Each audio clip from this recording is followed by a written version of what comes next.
We are the One Story Podcast. We believe in the power of a story. Everyone has a story, and that story is meaningful. Your story can make a difference. Your story can inspire others. Your story is important. At the same time, ultimately, everyone's story is a part of one story, the big God story. It's not what you said. You're not who you said you were. When are you alone? When will you come back home? All right, everyone, we're back here with the One Story Podcast. We're doing good. My name is Drew, and I'm with my friend Isaac. Hey, buddy. How you doing tonight? Fantastic. It's a great Monday night here in Norwalk, California. Switching venues for you. We go mobile. This is a mobile podcast. We could post up anywhere. What else would you expect from a couple of Mexicans? So yeah, we got another good show for you tonight. We're excited about it. First off, I just wanted to thank everyone who's listening and been listening. I had a buddy. He said, "Why don't you give me a shout out?" So Christian Gale, here's your shout out that you asked for. Okay, Christian, how you doing? Hope you're doing good. No, but he actually, I just talked to him before we came in today, and he was just saying how inspirational everybody's stories are, and he was telling me that how touched he is. He was talking about Tim actually, and he was like, "Oh, I can just hear his passion through the the airwaves," and he kind of pumped him up. And nice. So thanks for that, man. Thanks for listening. Yeah, and just everybody, we're getting a lot of good responses, good feedback, and we see there's consistent listening. So thank you for whoever you are that's out there and where you're listening from. We're glad that you're on this ride with us. And tonight we have. Hold on, I'm sorry. I need to bring up a couple of things. Okay. So first of all, you have apparently Ethan's Ride has a new fan. Do they?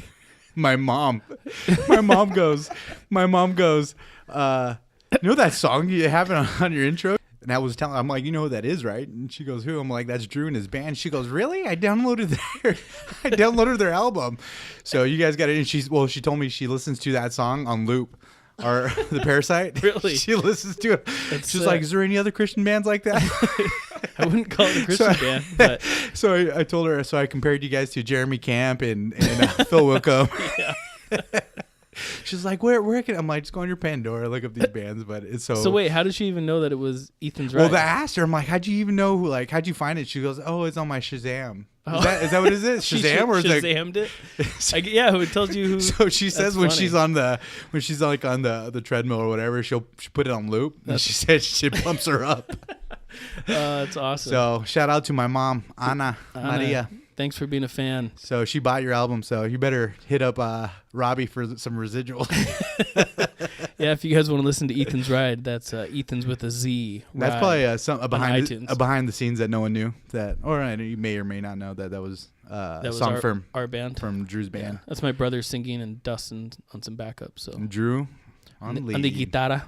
So and then coming back from Zion. So that was cool. You were in Zion National Park? Yes, man. I was celebrating my baby turning 2. Nice. Man, it breaks my heart, brother. That's the little one, huh? I can't handle it, dude. Wow. She's daddy and iPad and YouTube. She's funny. She's all over the place, huh? She's crazy. She definitely has a big personality. So happy birthday to baby bear Ella. Yeah, happy Ella birthday. Hope. And then just going to Zion was refreshing, man. It was cool to kind of see, God's country, man. It was beautiful. It was amazing. Mm-hmm. And kind of get some perspective when you're driving past Vegas. you really past that? Yeah, because you're going up to 15, but then you're in this place of bliss, and then you're passing this other place where people, like you go out to Vegas to rage, and it kind of brought up, kind of put in perspective, like what people, not to say what people should and shouldn't do, but idolizing that lifestyle and what it has to offer. We had stopped off at like a McDonald's to get the kids Happy Meals. Mm-hmm. And the strip is so glamorous, and just like across the freeway, just like homelessness and people are just suffering, and just like, so this is that ultimately is a result of that lifestyle. Can be. Right. I mean, some people make it through, but I think the Bible, the scripture tells you that alcoholism kind of leads to poverty, you know. So, but just kind of it's was able to kind of just. I mean, you can go to Vegas and enjoy yourself and not partake in all that it has, but yeah, I mean that place is kind of set up for. Can't, Drew. Stop lying to yourself. There's some good shows there. I go for the shows. I go for the shows. Just the show, the magic, and the good time music. Sorry for everybody who goes to Vegas. Gambling. I don't judge. Blackjack. God does. I'm just kidding. So I'm sorry. Before I interrupted you, go ahead. So yeah, we have Chris Gurzi on tonight. Good friend. What's up, buddy? Hello. There he is. How are you, man? Deep, raspy rumble going. Raspers. Drew was talking about him replacing me because his voice is way better. Everything must come to an end, Isaac. They tried to make me go get coffee. What was that all about? I'm gonna hold on. Let's acknowledge the elephant in the room. You guys are asking me to go get coffee. And I tried to lock the door, but he held it open with his foot. Yeah, the remote didn't work to lock it. Hey, but this is episode 10. I don't know if we should acknowledge that. This is double digits for us. Big night here, and double digits. Chris Gurzi is. You know what's funny? Breaking that in for us. I'm gonna lose count after this. I only got 10 fingers, brother. Oh man, Either that, I'm gonna have to take off my shoes. Please don't. So yeah, we got well manicured, pedicured. So we got Chris on the show here. I know Chris from a little background. I know Chris growing up, probably 4 or 5 years old. Oh, really? Our families kind of went to the same church together. I mean, we'll let him get into the story, whatever he wants to talk about. But played baseball together, and then we all three of us played high school football together. That's when I met. And that's Chris. when Isaac met Chris. Was Freshman in high year. school. So shout out to Coach Bernie. Coach Byrne, yeah, my grandpa. We talked about Bernie a little bit last episode with the. That's what Daniel and my middle name comes from. Is my papa Bernie. Your grandpa coached? Oh yeah, he was legit. He was baseball coach. Really? We won the championship when we were like little kids, and then he coached football and I didn't even know you played baseball. Yeah, So I just played till I was like. I heard 10. that. I heard the last one. So what's awesome about having Gurzi, and he's an avid listener of the One Story podcast, and I didn't even know. Yeah. So he started referencing everything when he came in, and we were trying to catch up because I haven't seen you in 5 years. Time? I think it's been 5 years, and before that I hadn't seen you since probably high school. No, I mean we saw you maybe here and there, but. Yeah, that's right. Yeah. Dude, we would hold it down. In the pit. It'd just be me and Gurzi just making sure no one would show up. If you guys ever come across some raw footage, that was probably me because I used to grab the camera and go crazy. That's right. I don't know what I was filming, but I filmed. Oh, really? You used to film. I remember that. Oh. I don't even know if we have that footage anywhere. We got to post the garage days. Rob Castro, if you're listening and you got it, let's bring it out. Yeah, so no, we did. We did have some fun after high school. Yeah. But it just has been a while, and so when Drew, we were putting a list together for guests. Chris Gurzi was one of the first people, and I was. Chris, like, why do you want Chris on? He goes, well, he goes to church now. I was like, really? And for whatever reason, it was Isaac was here. Don't sugarcoat it. You were you didn't want him on. You didn't want him on. Drew, he's right here, sitting right here. No, he just didn't know. He didn't know, and Isaac didn't know if he could fit in with this group over here. So it'd feel too cool. It'd feel too cool for the episode. No, you know what, Chris always gave me love. Chris was always you always you were always very kind to me, and I was your friend. We were always cool. I always thought you was a friend. And it's funny because when I think of you, I always think of like a loving guy. You're always very like. He must have not really known me then. Well, that's what me and Drew had talked about that. Some of your past, but I don't see that in you. I do. I would say that I could say I'm glad I'm his friend. I know that for sure. Well, and we'll get into that in the story, but that's what the world does to you. Is it just who you really are inside? It just strips it away and it makes you into someone you're really not. And that's a huge part of my story for sure. So where does that story begin? Oh man, well, like Drew said, we grew up in the church. Our families were friends, and my parents were in worship, and my grandfather actually pastored our church for a little while at Calvary Chapel Almirada. Really? Yeah. Mm-hmm. Oh my God, that's awesome. Yeah, he was a great old pastor. He had his tattoo on his arm from the Army, and he didn't hide it. He was up there preaching. But so we went through that, and then that church kind of, I remember Drew mentioned it before, that church kind of dissolved, and people went different ways, and it was real cliquey. you know. It was real cliquey at that church. So that was probably about the time I was like 12, 13. I started walking away from the church and, you know, trying to make my own decisions in life. And, you know, that took me down a long, dark road through high school and everything. But So when the church split, did your family stop going to church? yeah, they actually did. There's a lot of years where my parents, you know, even though they were Christians and they were, you know, they were walking the walk and all that, we weren't going to church anymore. Was it because they had a bad taste in their mouth from what happened at the La Mirada Calvary? I'm not sure because, I mean, like I said, I was 11, 12, 13 at the time, maybe, Drew. Was that about right? Mm-hmm. You know, and I just... yeah, we left before the split happened, but it wasn't a good split. And, I mean, there was differences of opinions and different things, but at least for us, I think it was kind of, I don't know if my mom and dad kind of saw the writing on the wall, and so they kind of left before things like really hit the fan, you know? And then, so we started going to another church, but did you guys? Did you guys go to Olive Branch? Well, we did, but that was like after, because we started going to Downey, then we went to Morningstar for a while with the Creciliuses. So did some of the church go to Olive Branch? So it's split. Hold on, let me ask this, because some people if people may or may not know this, there's church drama. Yeah. And you had brought it up about the church splitting when we did your episode, Drew. Mm-hmm. And I wanted to know, so maybe you guys can just shine some light on what happened. We don't really know the details because we were kids, but yeah, it split, and then Calvary Chapel La Mirada went to another place off of Leffingwell, and then Olive Branch started over in Kling Center in La Mirada, and that's where my family was, and that's kind of when my grandpa took over at Olive Branch, preaching right. at Olive Branch, but kind of as like an interim pastor, or was he like the pastor? No, he was the pastor for a while before Dickie took over. Oh, okay, yeah. Gotcha.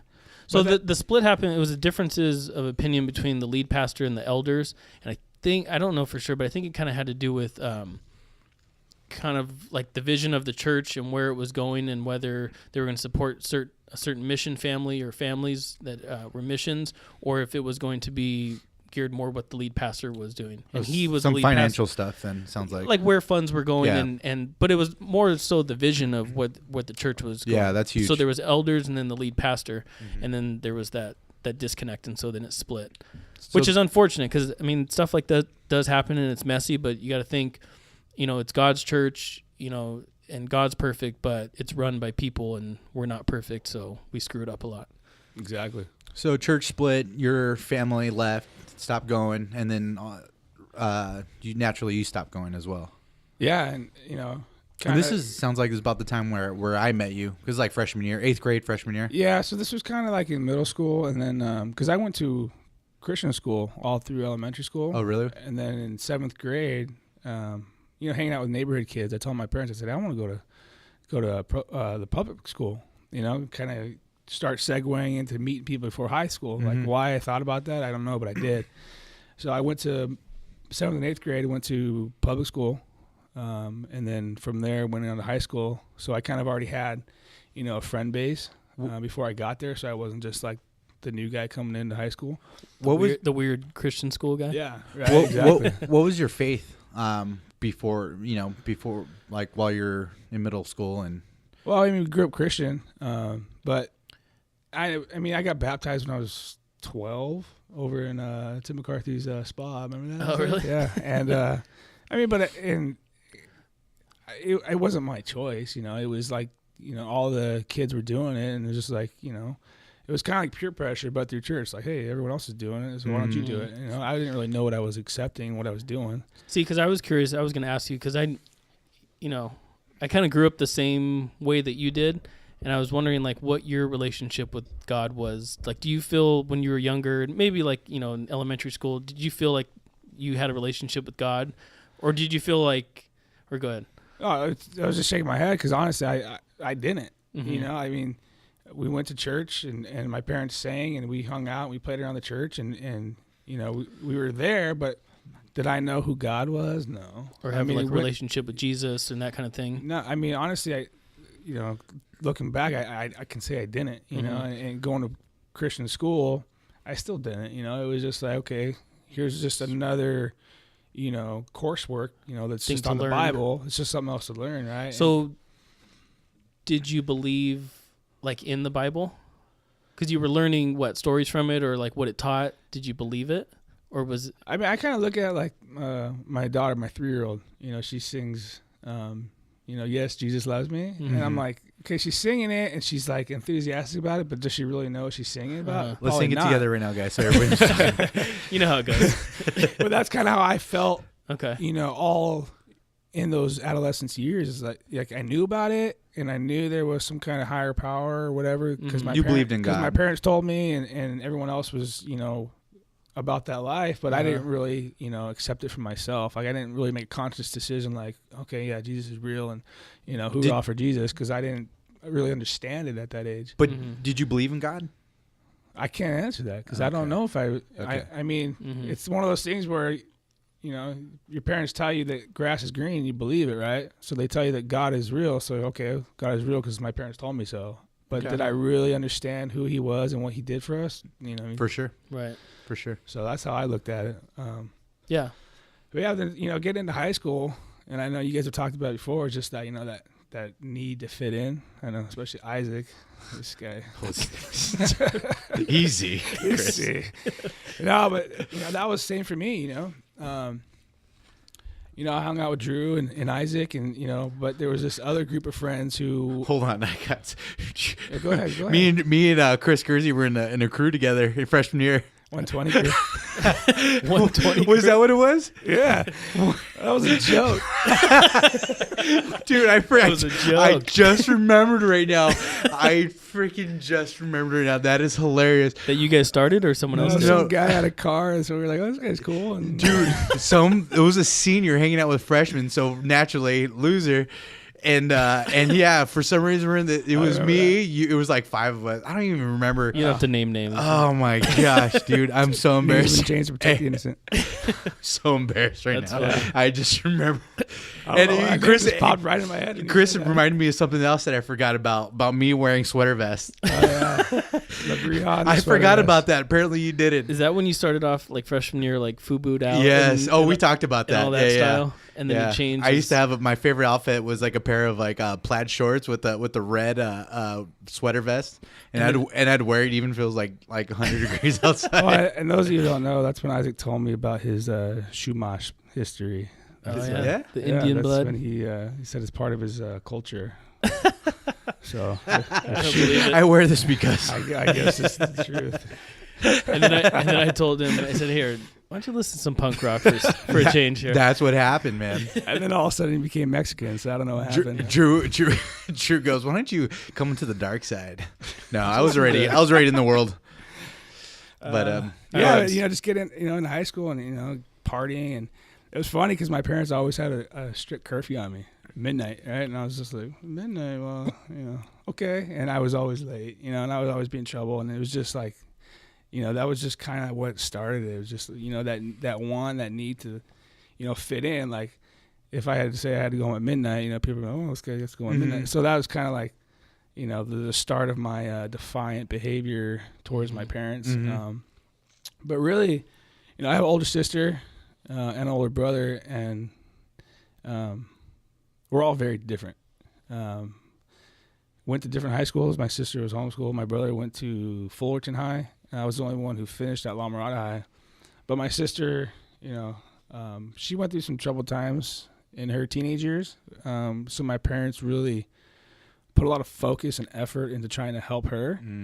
And I think that kind of left me just kind of out there. Because I remember I used to hang out with the neighborhood kids and we go skateboarding. And there was these older kids that hang out, and they tried to get me to smoke weed at like 12 or 13 years old.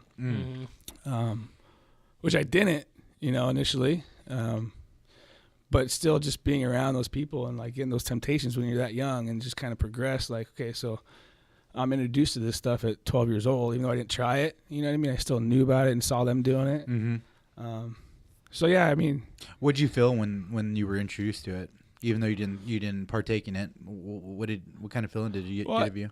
Because I still had that pull, like to you know, listen to my parents, and I don't want to, you know, get in trouble and all that stuff. But it was still okay. You know, this is what the cool kids do, right? Cool kids smoke weed.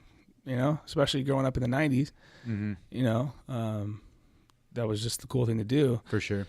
But yeah, all the trouble with my sister kind of it felt like it put me on the back burner, right? So I was just kind of rebelling a little bit, and just, being defiant, staying out late, saying I was staying the night over, this guy's house when I was really over here doing something else. And For sure. Just hanging out with people that, you just shouldn't be hanging out with, especially when you're, 16, 17 years old. Mm-hmm. Right. But yeah, I mean, not gonna lie, I mean, we had fun. We partied, we did X, Y, and Z, and and then kind of like after high school, that's when things kind of started to go downhill, if you can believe that. I know it's funny because when you just said that, I was thinking, I'm like, wait, because during high school, it seems like you're pretty wild. You're wilding out pretty good.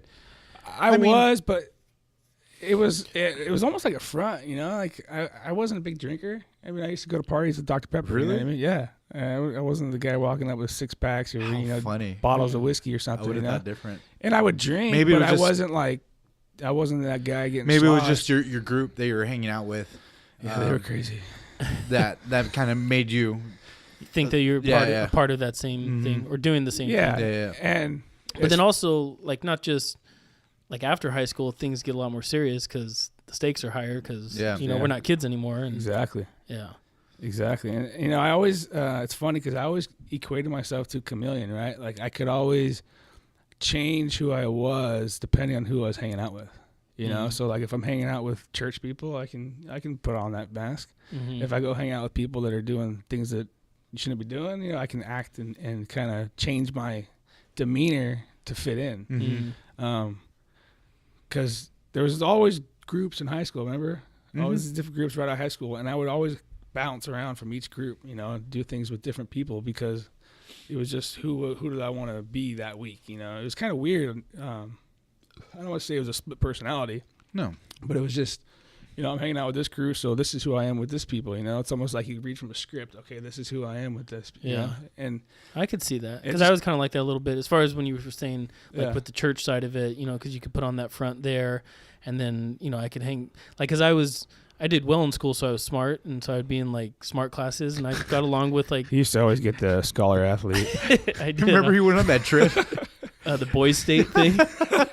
Top juniors of your school, meet us in Sacramento for boys' state. And Drew, tell that quick story about when you went to when you went on that trip. What about you? And I forget who you were with, but you guys were just trying to score a sack.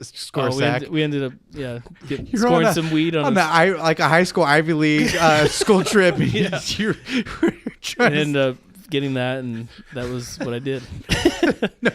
There was like a stop. There was like a 3-hour stop in like Glendale or something or somewhere, and then there was like everyone was getting off the buses and stuff, and we went and I think who I was with stole some liquor in the grocery store, and then some guy was just on the street, and we hit him up, hey, can you score some weed, and got it, and we had it for the trip. So it was way more intense than that. But remember, you were hopping fences. You were going to like, well, at least that's the story you told me. You're like, that wasn't true. It's actually really easy. No, but when we got it from because that guy was a weirdo, and like we thought he was just gonna take our money, and there's no cell phones, like pay phones, and it was weird. That reminds me of a 8th grade DC trip. We were in DC, and they remember these. I don't know if you guys went on yours. I didn't go on it. No. So they taped the outside of the doors so they know if you open the door and left. Yeah? So we're like, oh, what are we gonna do? So I remember a good friend of mine, Brandon. We bummed a cigarette from these guys down the street before, like we were at the Smithsonian, I think. So we're like trying to smoke it in the room, and like the smoke detector goes off. And, like, oh no! And then on the plane ride home, they had that cart. The beverage cart, and I stole a couple of shooters of vodka. So me and Brandon drinking vodka shooters. 13 years old, coming on from DC, and then his mom picks us up like, "What the heck? What's wrong with you guys?" So, yeah. Anyways, we're back on track to. I digress. Yeah. No. To after high school. That's good. Yeah. So, excuse me. 2004. So this is right after high school. We graduated in 2003. Yeah. So 2004. I was working as a drywall carpenter, and a lot of guys from high school were doing that. And I got hurt. I got hurt on the job, and I was out of work. I was on workman's comp, so they finally settled with me. So I got you know, I think I got like $34,000 on that, and I am 19 years old, $34,000, right? You tell me what's gonna happen. Yeah. But you know, so I kind of went a little crazy, and but then that was the year that one of my best friends, Anthony Winters, passed away. Yep. And I still remember. I forgot about it. I still remember when I got the phone call. My buddy Jason called me and said, "Hey, you know, Anthony's gone." And it was just like, nah. And it was just, you know, I'm 19 years old. You know, he's one of my best friends. We were hanging out all the time, and that was like really, really hard, you know.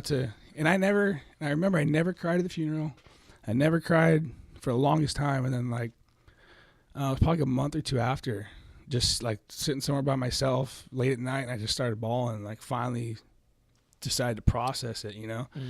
But you know, that was a real life-changing time for me. I remember that that affected you a lot, because I mean we weren't hanging out like all the time, but we were still running the same circles and that kind of thing. And I remember that was tough. No, a lot. I remember hearing that, because I wasn't hanging out any of those circles, but I remember hearing that was a tragic accident, correct? Yeah, he was going to work and just in an accident. And I, from what I remember, he had a hard life as it was. Yeah. I think his mom died and all this stuff, and so but that he was raised by his older brothers. And Yeah. He had it rough. And young. What was he? 18? 18. Yeah. Dang. Yeah. So, but you know, just trying to deal with that at 19. I wasn't working, and I had a lot of money in the bank. You know, so you know, things just started getting crazy. Started getting into, you know, I started smoking weed. You know, I think senior year, just out of high school, we started smoking weed all the time and drinking, and but then I started getting into like, you know, the harder stuff. Started, you know, doing some cocaine, and you know, that kind of led down to some weird paths. And then when I was 20, got a DWI, wrecked my truck, Santa Cruz and La Mirada Boulevard, flipped it over. I thought that was urban legend. I heard about it. I didn't know that really happened. Urban fact legend. check, that's real. Yeah. Here, let me Google it real quick. No. So that happened. Got arrested. What happened? I had dropped my girlfriend off, and I was going home, and it was raining, and I made a left onto La Mirada from Santa Gertrudis, and just started fishtailing in the rain. Remember, I had to lift the truck. And fishtailed into a pole, took the pole out, flipped my truck on the side, and then... so you did flip. That's what I heard. I heard that you flipped your truck. And I was taking I had prescription for painkillers. And were you were intoxicated when that happened? I wasn't drunk, but I was on the painkillers. Oh, okay. And I told the cop that, you know, I was taking them as prescribed, and I mean, I was kind of abusing them a little bit. Right. And, you know, he looked in my eyes, saw they were dilated. He's like, "Oh, no, I'm taking you to jail," right? So it's funny because my dad, I grew up the son of a LA County sheriff, and the LA County sheriff was the arresting agency, and my dad actually came down to the scene and told the guy, "Hey, that's my son," and they didn't even honor the professional courtesy or nothing. They just said, "No, sorry," and they took me to jail. So, I mean, my dad tried, but. But then I went through that, and then. So how was that? Just kind of shining some light on that, as far as you're rebelling, and your dad is the law. Well, it's funny. I had another friend whose dad was a cop, and it seemed like the cops' kids are the worst, right? That's what it feels like. It's the pastor's kids and the cops' kids. Cops' kids. You know, right. I was a CKs. We got CKs and PKs. I was a pastor's grandkid and a cop's kid, so I was doomed, right? So. No, but I had some troubles with my dad because of, you know, the way I was acting, and how was your relationship with him? When he was a cop, it was strained. He went through a lot dealing with, you know, the scum of Los Angeles County, you know what I mean? And he was a detective too, right? Or he was a detective, and then he was a sergeant. Now he's running the gang unit. Yeah, the last couple of years before he retired. He sees some crazy stuff. So he really, he kind of dissociated himself when he got home because he didn't want to bring that home. So I remember he used to always come home, sit on his chair and play guitar. And we wouldn't really talk.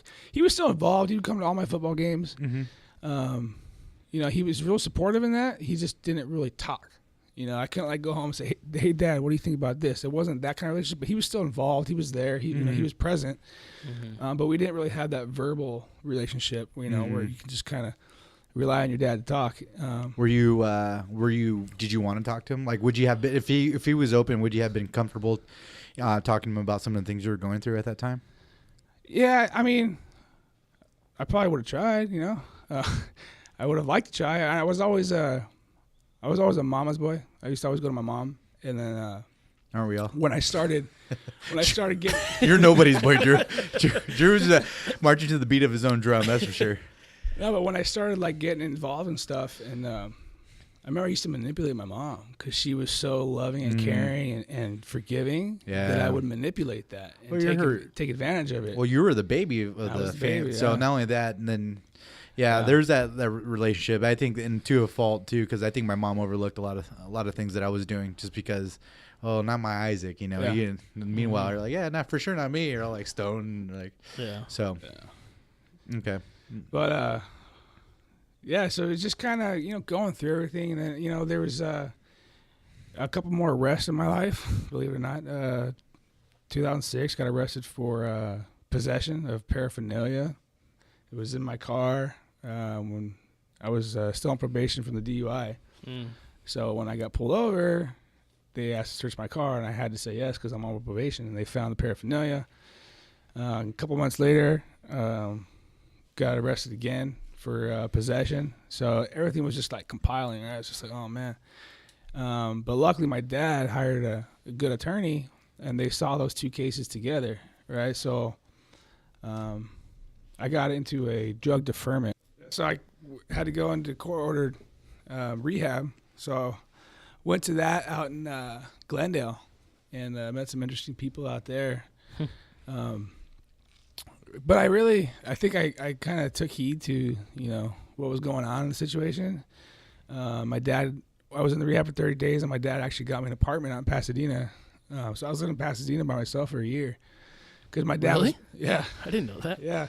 Wow. So my dad was working, he retired in 2003. So he was working private sector doing like computer forensics and in Pasadena.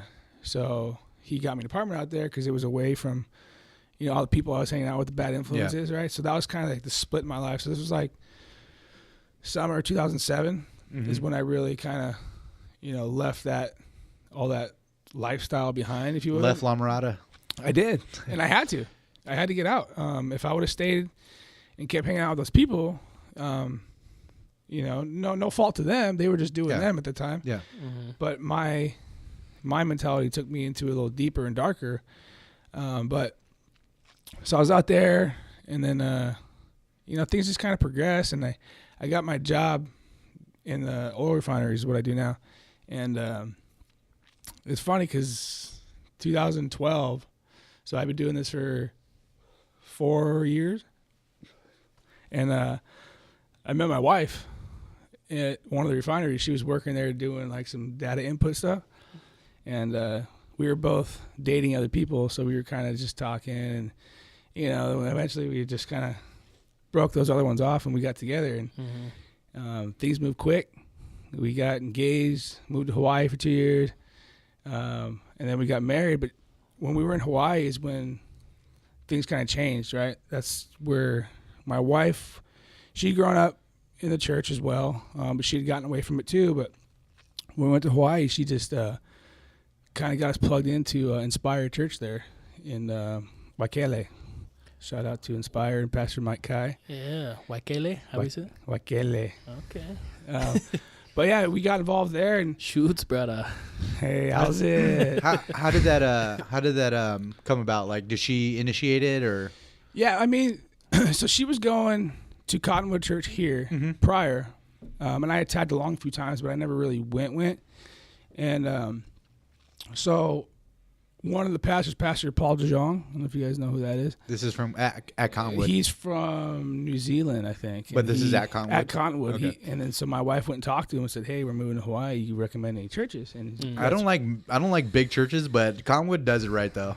Represent Cottonwood. No, you ever been? I haven't. It's in Los Alamitos. Los Alamitos. And big church, man. Is it over by the track? Yes. Right next door. I've seen it. And huge church, but for some reason, I don't like big churches, but it's you can go in there and enjoy yourself for sure. Yeah. So no, it's good. Paul recommended the church, so we went out, and we didn't really get involved in the church per se. Like, we weren't like serving and volunteering at the church, but they had connect groups. So we got plugged into a connect group. It was for couples over where we lived. What year is this? 2000. We moved out there end of 2013. So this was like 2014. We started getting involved in that. Okay. Were you guys married already? No, right? we were engaged. Yeah. And we got married. Because I remember your going away party. She just looked at me like, No, we got married August 16th, 2014. And it's good you remember that, yeah, Chris. I had to check my calendar quick. Sorry, babe. No, but I'm just saying because I remember your going away party. When you guys went to, we had dinner, remember? And when you guys were going to Hawaii. Her friends and I remember that. Yeah. Isaac wasn't there. No, wasn't invited. Surprise. Once again. Not surprise. I'm just giving you a hard time, Isaac. No, but so we got into connect groups, and it was great because it was all couples about our age, late 20s, early 30s, and we just did life together, and it was great because we're in Hawaii. We had all these people who, everyone was transplants, nobody was really from there. Mm-hmm. So we just kind of explored and did things together, and then, people started having kids, and then a lot of military families, so they would be there for a year, then they'd be gone, or be there for a few months, and then they would get transferred out, so we had a great time and doing life together, and just, those guys were great because I could just talk to them about anything, there was no shame or no judgment. Yeah, or judgment, and it was great because we, my wife and I got closer, and we were really soaking up, the God thing. We had our issues, like everyone else. We went through some trials, and the good thing was that we had those people to depend on and lean on. In your relationship? Yeah. Okay. Yeah, but we had those friends and in the connect group that we could just lean on, and lean hard. Mm-hmm. But it was great because then a few months before we left, we came back in December of 15. And a few months before that, we actually got baptized. They had a big all the people in the connect group got baptized in Eva Beach in the ocean. So we did couples baptism. So I think there was about 4 or 5 couples that got baptized together. That's beautiful, man. So it was great. And that was actually, our decision. That's when I was actually able to understand what I was doing. Because when we were over there, that's when I think I probably kind of skipped over a little bit, but it was my wife really who brought me back. She knew my past. We talked about everything, and she's the one who really, I don't know how to say it, but she saved me. She's the one who got me back in the church and got me involved. And we went on this. The six or seven of us from the Connect group went on this hike in Haleakala Crater on Maui, and it was a 2-day, 25-mile hike. Wow! And once you go in the crater, everything you have is what you got in your back, right? So we had to bring everything in, and it was just a real I don't know, just God moment, right? Just walking Spiritual. through there. Yeah, there's no sound, there's no excess light besides the stars, and you're just sitting there and you're just thinking, and I just that's when I kind of just opened myself up to God and just said, show me what you want, and that was kind of, the moment that things kind of turned for me, and I knew, okay, this is what all those years back in, those adolescent years at the church, this is what everyone was experiencing. Yeah. I could finally experience it for myself. And, I seriously, I give all the praise and glory to God, but I think God sent my wife, Katrina, as my angel to rope me back in. That's sick. And, she's amazing. Love you, babe, if you're listening. Does she listen to the podcast? Yeah, she's the one that actually. You're like, you will listen to this. She's like, look what Drew's doing. And I was like, oh, I'll listen. Was she the one that led you to the podcast? Yeah, I mean, Thanks, Katrina. He hadn't really. He posted on Facebook, and she's on there more than I am. So she's like, here, and I was like, oh, that's cool. And You know, I took a listen. That's funny because that's the only reason I knew what was going on with your life, because my wife would say, "Oh, Gurzi's in Hawaii." I'm like, "He's in Hawaii." Yeah. And then like, "Oh, I think Gurzi got married," and like, "I think he's going to church." And I was like, "What?" So my wife was like following your story the whole time you guys were out there, and so yeah. So that's pretty cool. The wives keeping us together. Right. So when we came back, we started going to Cottonwood, and When you came back here. yeah. And like you said, Isaac, I mean, it's a big church. Mm-hmm. It's a lot of people, a lot of different things to do and get involved and get lost in. Mm-hmm. And I was going. I was going. I was sitting there at the end of service. I would just walk out and we'd leave. Mm-hmm. I wasn't like getting involved in anything. And then one day the head of security saw me walking through the plaza, and he's like, "Hey, I need you on my team." I was like, "What?" So I was like, "Okay, I don't know what you guys do, but So I got involved with security and started doing security at the church, and beating some people down, bouncing people out. Do you guys wear like any kind of like security jacket, security shirt, or anything like that? No. What do you wear? What I'm Just wearing like that? now, yeah. I mean, I know we're doing it. We at my church, we have like a one-man security thing. We all take turns doing it, right? So I lead the ops team at my church. Okay. And someone got us like jackets and shirts and stuff like that. And then one of the guys, and they're like red jackets. And one of the guys on my team, he goes, "I just feel like a target." Like, oh yeah, you definitely right are. for the bigger red guy. Yeah, take him out first, and then you're good to go. So, hey, we'll go offline. No, I'm gonna make a note. I'm gonna make a note details. the way Cottonwood does it. Yeah. I'll go ahead and forward that.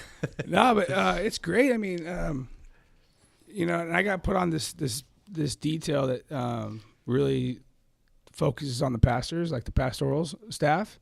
So we get to see and know the ins and outs of what the church does. Which when you're just going, you don't see that, but you just look, oh, this place is huge, and I'm just one of thousands that's going to get lost, right? But when you get, and it's what they always say is like when you go and you get involved and you serve, that's when you start getting involved, right? And that's when you start understanding. It's a whole different story. It's a whole different ballgame. Yeah. It's one thing to sit as a member of the congregation and take it in, but when you start getting involved, you start knowing the pastors and you start getting talk to them, offline, like really understanding them. Like our Pastor Bayless Conley, has a great testimony. He's written books and stuff, so he's got a great testimony, and he's inspired me to do a lot of things in my life. But just because I'm saved and I'm walking in Christ and all that stuff doesn't mean life's easy. I mean, there's still so many things that I struggle with. It's harder in certain ways. Can be, yeah. Like I'm trying to get into different lines of work, and my past that we talked about is really kind of just throwing a curveball in there. And it, man, that sucks. You know why? Because that for a while there, I was like, oh, I think I want to be a cop. And then I was like, I got this history, and it's really, and you start. That's when you're starting like, why? Why did you do those things back then? And it sucks because you start kind of like not hating yourself, but really kind of getting down on yourself because you're hindering your life from going forward. In a direction that you want. So. But when you're in it and you're doing it, you're not thinking about that. Yeah. Hey, I want to be a cop when I get older, so I'm not going to do this. Yeah. Some people do that, but I wasn't able to do that. And, so I'm still, and it's funny. I talked to one of the other pastors at church, and I was just like, this is what I'm going through, and can you help me out with any advice? And he's like, I was kind of asking him like, how do you know when God's telling you no? You know what I mean? Like, when does being persistent turn into being stubborn, right? And he's like, well, when you're being persistent, you're doing what's right. When you're being stubborn, you know that it's wrong, but you're still doing it, right?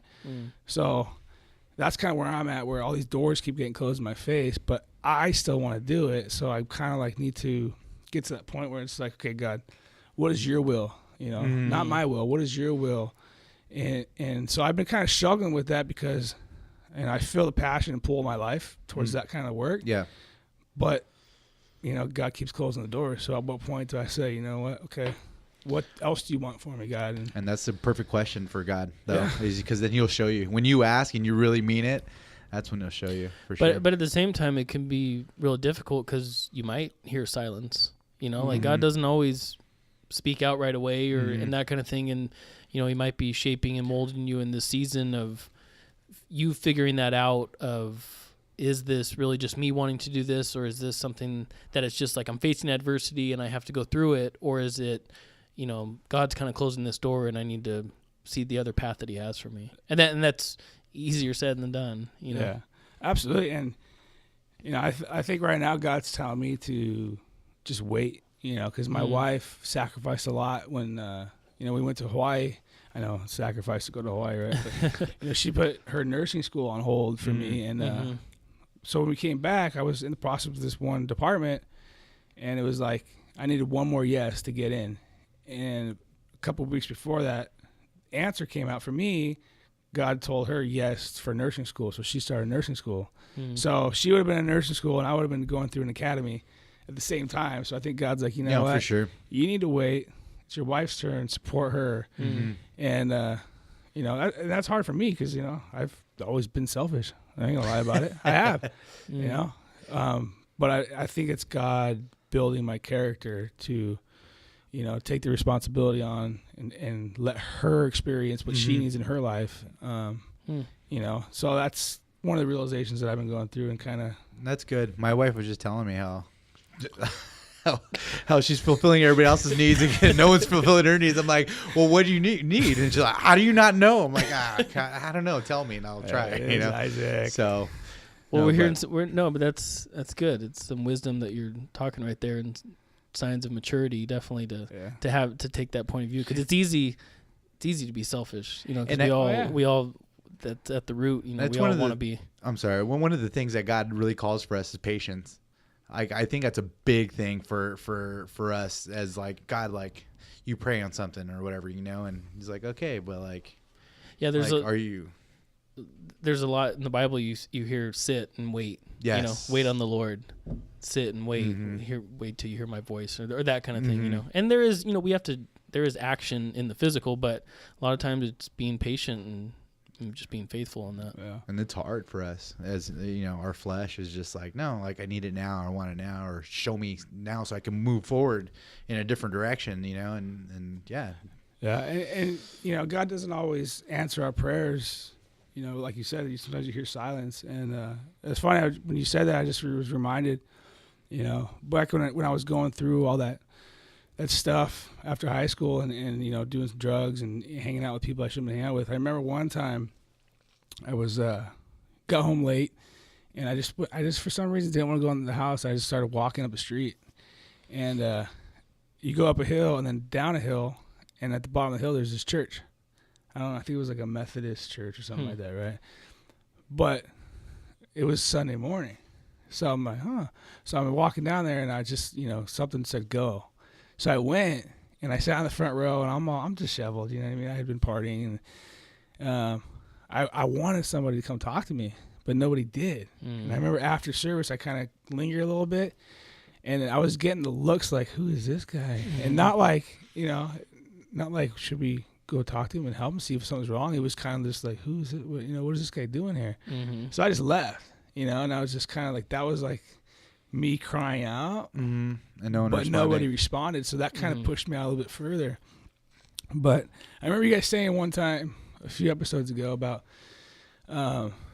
when it's like I think it was Tim, when he was talking about court, when it's like his mom said pray right before court, and you just throw up that Hail Mary to God, like, and I've been reading Proverbs, and I remember Proverbs 28:9, where it says God detests the prayers of people who ignore the law, right? And I was really kind of thinking about that stuck out to me, and I'm like, all those times I was praying, like, God help me, but then I would turn around and go do stupid things, and I'd get right back into what I was doing. It's like, you go through enough, and you're like, oh, I don't want to do this anymore, and then you pray, but then it's like, well, okay, but I feel better now, so now I'm going to go keep partying and doing all that stuff. So that's good. I think that God is like that, though. When you're praying for something, you're praying for, like, Lord, like you're saying a few episodes, Tim and Richard, and he, it's when there were nothing else. All I have is you, God. I this is it. Like, and then from when God knows it's like a genuine from your heart, and it's not just something you're saying because you're just hoping something will happen. It's like a real, like, this is all, this is all I have is you. Help me. Yeah. And the moment of desperation. Yeah. And he shows up. It definitely. I mean, that's the thing is it's got to be genuine. You know, same thing like when you ask Christ into your life, it can't just be one of those. Oh, okay, yeah. You know, you got to really wrap your heart around it and really mean it. So, what was that process for you as far as like deciding to get baptized for the second time when you were like choosing to do it? Like, how did that come about? Why my wife made me. We're not going to be the only couple that doesn't get baptized. Couples baptism. Dang Everyone's it. doing it, babe. Come on, just get in the water. I'm used to following everybody. All right. No, but it was we had been through some stuff. There had been some transgressions in our relationship, and we weren't always the nicest to each other. And so when we were out there, we started getting plugged in, and it was kind of one of those things like, hey, let's just, we're both walking in Christ. We both believe. We know we do. We had our first daughter. We're like, we want to raise her up in Christ, right? And so it's like, why don't we just do this baptism and kind of wash ourselves of all that stuff, all that negativity. So that's why we chose to do it, and we did it together as a couple to signify like, for sure we're here. And there's been a lot of times, and I'm not going to sugarcoat it, there's been a lot of times where we've almost walked away, but for some reason or another, it's just it hasn't, and I think I wouldn't blame her if she walked away or in those times. But God made her such a strong woman that she stuck by me, and she, if she had left me, I think I would have went back to how I was being. So God's kind of keeping her in my life because he knows that I need her, and she might not need me like I need her, but she'll get something out of it eventually. Right? Once you figure it out. No, yeah. But it's also God, he sees marriages and that's sacred to him, and he doesn't want anybody to break part. And the common thread of our podcast, it seems our divorce. guests, like you hear divorces, but God loves both of you, and she's as much a part of what you need as you're a part of what she needs. But it's God blessing that, and he's wanting the relationship from both of you guys, but at the same time it's making your relationship stronger. Even more so, put some pressure on you. God, they call women to submit to their husbands, but I was talking to my wife about it. A woman shouldn't submit to their husband unless the husband is leading on a righteous path. Oh, absolutely. So now it's for you to take the reins and make sure you're holding down on you guys' spiritual life, and really just picking up your cross and telling her, you trust me and follow me, and we'll do this together.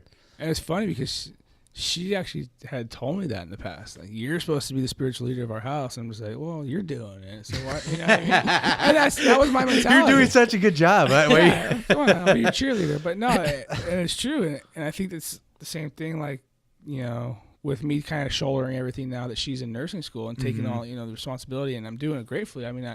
It's hard. 2 kids isn't easy, but it's the same thing spiritually. Sometimes she gets down because she's got a lot on her plate, for sure, and raising 2 kids, and going to school, and she's still working, and so I think it's time for me to step up, and God's been showing me that, and if I wasn't walking and I wasn't around the people I am at my church and able to get solid advice from good strong men at church, I wouldn't be able to do that.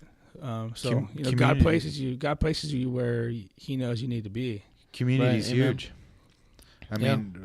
For all of it, even me and Drew being together, kind of we're keeping each other accountable, showing up here every Friday night, and kind of just encouraging each other, and I'm looking forward to staying staying connected with you this time around, and I'm so excited, man, because from my perspective, I always thought you're legit, like super cool, tough guy, like legit tough guy. And don't get it twisted. No, well, that's why I'm tripping out right now, because you're saying that you were scared, essentially, like, in those times, or were you not? I mean, it seems like you didn't want to do some of the stuff that you were doing. Yeah, I mean, I don't think I was scared. I think it was just like, I don't know. It's hard to describe. It was just, I was being who I thought everyone else wanted me to be because I didn't know who I was inside. You know, getting told that I was a Christian, you know, you're Christian, you go to church, and it's like, well, you know, am I? You know?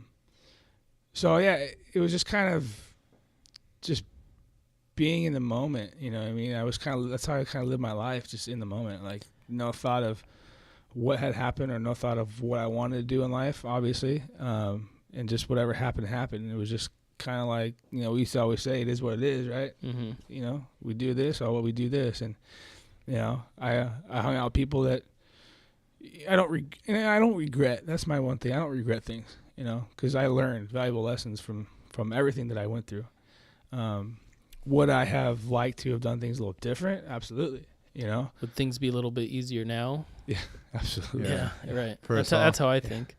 Yeah. But, you know, I think God's using, you know, my pursuit right now for the career that I want. I think he's using that to still shape and mold me and kind of build my character up and put me through these adversities and, you know, these rejections and all that stuff just to, you know, to shape me. And I think he's really just doing a work inside me and trying to transform. And it's weird because, like, I don't even really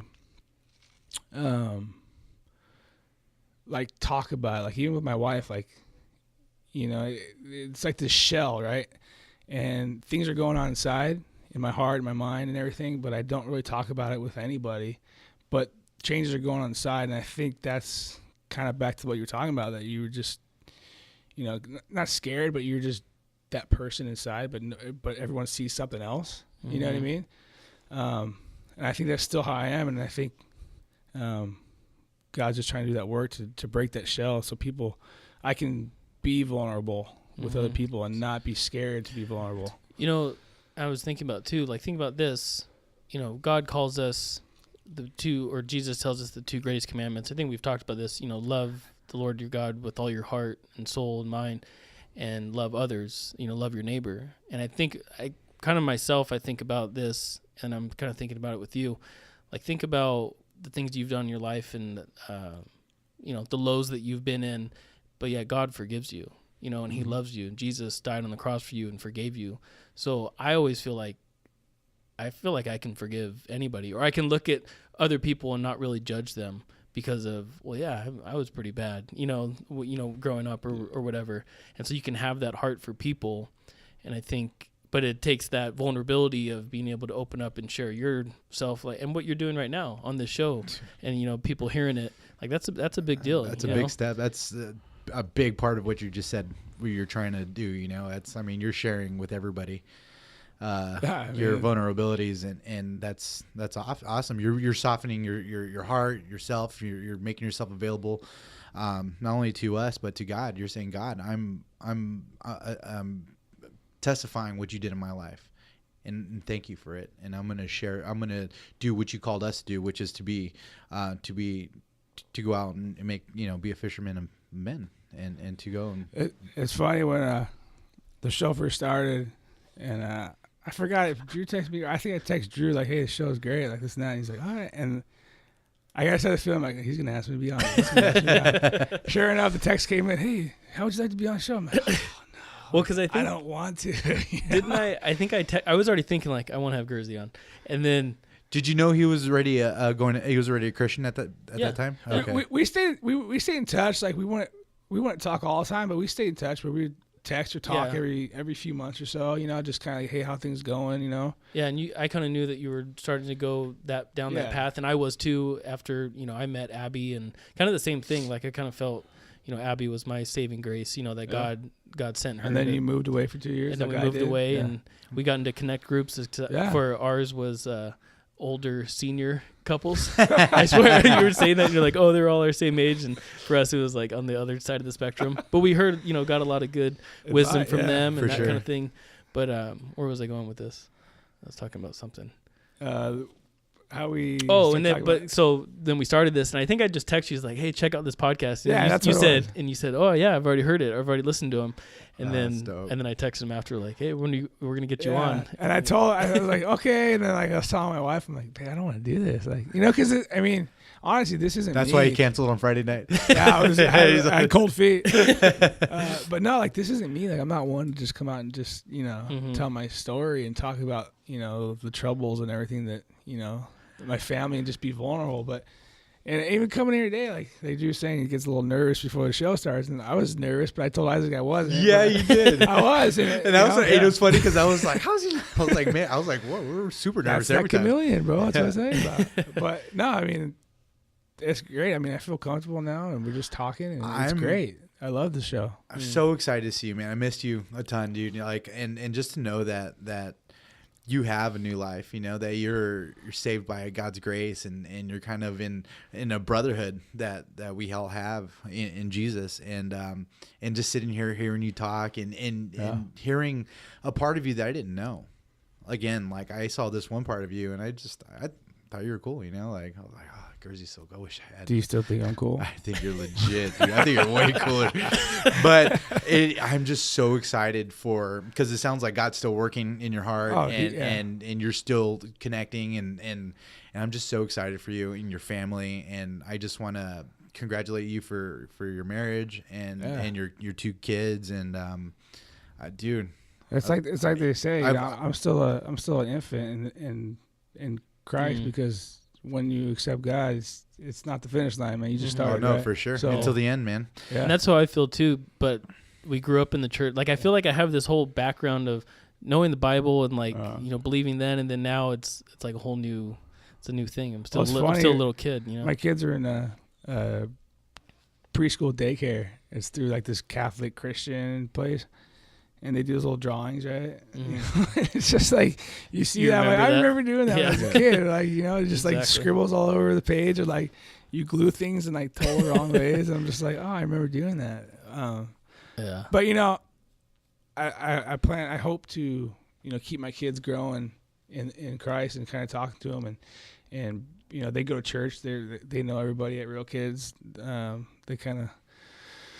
I don't want to say run the place, but they're all over the place in there. They're the crazy ones. Yeah.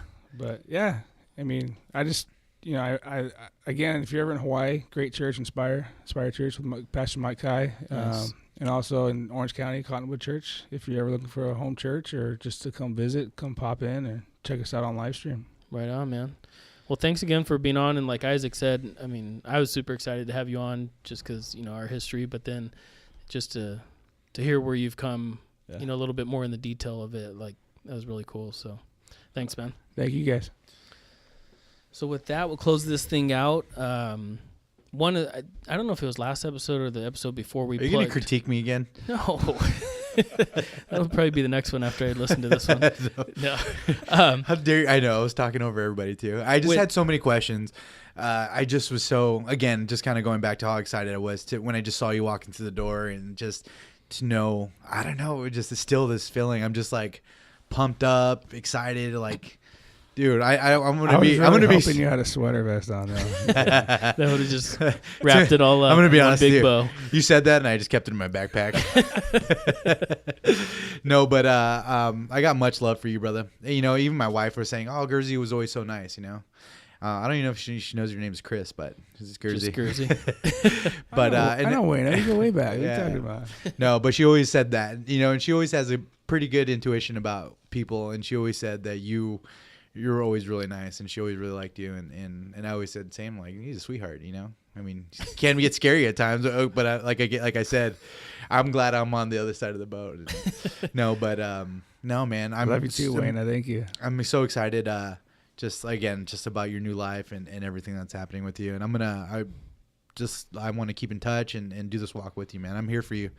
Drew, we're all here for you, man. So, and I do want to say, I want to ask people to pray for Chris, for his work. I want to pray that what he's doing, that he gets favor, that's supernaturally, that if they just decide that Chris is good for the position and that he will, they will overlook some of your past, and I ask everybody to pray for that. Thank you. Appreciate it. And or if God would just make it clear, the paths that He has for you, For sure. one way or another. I'm sorry. What were we gonna? No, just gonna close it out and ask people, keep on listening, keep sharing it with friends, family, that kind of thing. If you want to reach out to us on our email or at our email at onestorypodcast@gmail.com, we'd appreciate to hear some feedback. What's the email count now? Still one. Still one. Just want to double check.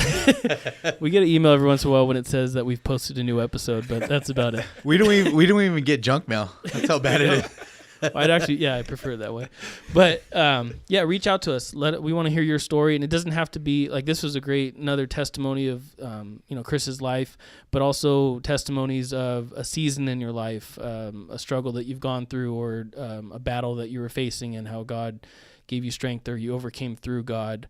Like we said before, like a ministry maybe that you're in, or missions trip that you've gone on. We want to hear all different types of stories that people can gain from. So we're excited to hear that. And then you could also reach us at Instagram. On Instagram, reach out to us there. Isaac is isaac.labrija. I'm ddaily34 on there. And anything else there, Mr. Labrie? No, man. Just thank you, Chris, for coming in, being with us. Thank you for everybody that's listening every week. Just share it with your friends, please. Share it. Someone might need to hear it. Someone might need a different perspective. Either they've been hurt by a church or by another Christian or something. That's not what God's about. God's just about loving you and just wanting to bless your life. Yeah, and like we talked about before with the church that we grew up in, like church does get messy, and like because it's run by people, but just know that God loves you, Jesus loves you, and a lot of times we as Christians, we don't represent Jesus well, but it doesn't change the fact of how faithful and how loving He is towards you. So, and we have plugged a podcast before, but I also want to plug another one that I like. It's called Theology in the Raw with Preston Sprinkle, and that's a good one just to hear. Like he has people write in, and he's a theologian, and he gives his perspective on just a bunch of different questions, and I like it because it gives. I don't know. It's just good to hear some of those things that sometimes I have those same questions, or I wouldn't even have thought of something. And he knows what he's talking about. He does, but also like we talked about in the other one, you don't have to agree with it. There's different views out there, and all we're saying is like challenge yourself and ask God to reveal Himself to you. And that's what I like about Preston, because he will say that this is what I believe to be true, right? And he gives he leaves it open. He doesn't say this is the truth. It's another good podcast for reference, and if we wanted to point you that way. But for sure, continue listening to One Story Podcast. Yeah, please. And with that, I'll ask that you open your eyes, listen closely, soften your heart, and ask God to reveal Himself to you. Amen.